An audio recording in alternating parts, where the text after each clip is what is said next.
শোনো আপুরা, অনেক সময় আমরা মানুষের কথায় কষ্ট পাই, কে কি বললো সে নিয়ে ভাবতে ভাবতে নিজের সুখটাকে হারিয়ে ফেলি। শোনো আপুরা, সবাইকে খুশি করা সম্ভব না, তো এসব নিয়ে আরো অনেক কথা বলবো। তার আগে আজকে কি রান্না করছি সেটা একটু তোমাদের সঙ্গে শেয়ার করি। তো দেখো, বাজার থেকে একটা টাটকা রুই মাছ এনেছিলাম, সেটা দো পেঁয়াজি করবো, আর এর সঙ্গে আরো টুকটাক রান্না করব। শোনো আপু, তুমি যত ভালোই হও না কেন, কারো না কারো কাছে তোমার কোনো না কোনো কমতি থাকবেই।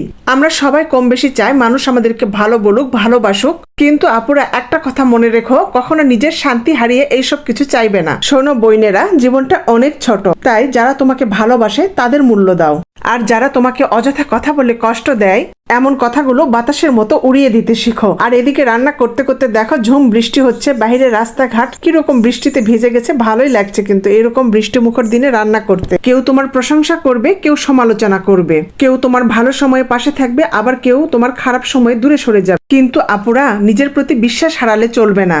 এতদিনে আমি একটা কথা বুঝেছি, অন্যকে খুশি করতে গিয়ে নিজের মনকে কষ্ট দেওয়া ঠিক না, কারণ নিজের মনের শান্তির দায়িত্ব আমাদের নিজেদেরকেই নিতে হয়। জীবনে সবকিছু একদিনে পাওয়া যায় না। একটা রান্না যেমন ধীরে ধীরে তৈরি হয়, তেমনি একটা সুন্দর জীবনও ধৈর্য, পরিশ্রম আর ভালো মন দিয়ে তৈরি হয়। বন্ধুরা, আমি কিন্তু সবসময় কাঁচা মাছই কষাই রান্না করি, বিশেষ করে টাটকা মাছ, কিন্তু আজকে মনটা বলছিল যে একটু হালকা করে ভেজে নিয়ে রান্না করি, আর এই জন্য একটু হালকা করে ভেজে নিচ্ছি।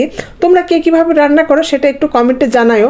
আপুরা, ইদানিং আমি একটা নিয়ম করেছি, যে কথা মন খারাপ করে সে কথা 5 মিনিটের বেশি আমি মাথায় রাখি না, কারণ আমার শান্তিটা এত সস্তা না যে সবাই এসে নিয়ে যাবে। বন্ধুরা, জীবনে সুখী হতে গেলে একটা কথা শিখতেই হবে, মানুষের কথা শুনবে কিন্তু সব কথা হৃদয়ে রাখবে না। কিছু কথা এক কান দিয়ে শুনে আরেক কান দিয়ে বের করে দেওয়াই হচ্ছে সবচেয়ে বড় বুদ্ধিমানের কাজ।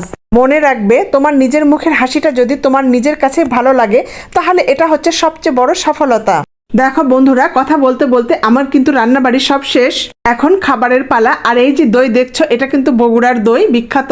আমার ননদিনী নিয়ে এসেছে, যখনই আসে তখনই কিন্তু ও দই নিয়ে আসে, আমার ভীষণ পছন্দের। আর একটা কথা বলি, জীবনে কখনো কারো ভালো দেখে তোমরা হিংসা করবে না, আবার কারো কথায় নিজের স্বপ্নও ছেড়ে দিবে না। মানুষের কাজ কথা বলা, আর তোমার কাজ নিজের পথে এগিয়ে চলা। তাই আজ হয়ে যাক ছোট্ট একটি প্রতিজ্ঞা, অন্যের কথাই নয়, নিজের কথায় চলবো, নিজের বিবেকের কথায় চলবো, নিজের পরিবারকে সময় দিব, নিজের মনকে ভালো রাখবো, আর আল্লাহর উপর ভরসা রেখে সৎ পথে চলবো ইনশাল্লাহ। বন্ধুরা, আমার এই কথাগুলো তোমাদের যদি একটু হলেও ভালো লাগে, একটু হলেও হৃদয় ছুঁয়ে যায়, তাহলে আজকে নিজেকে নিজে একটা সুন্দর হাসি উপহার দিও, কারণ সুন্দর একটা হাসি অনেক দুশ্চিন্তার একটা বড় ঔষধ।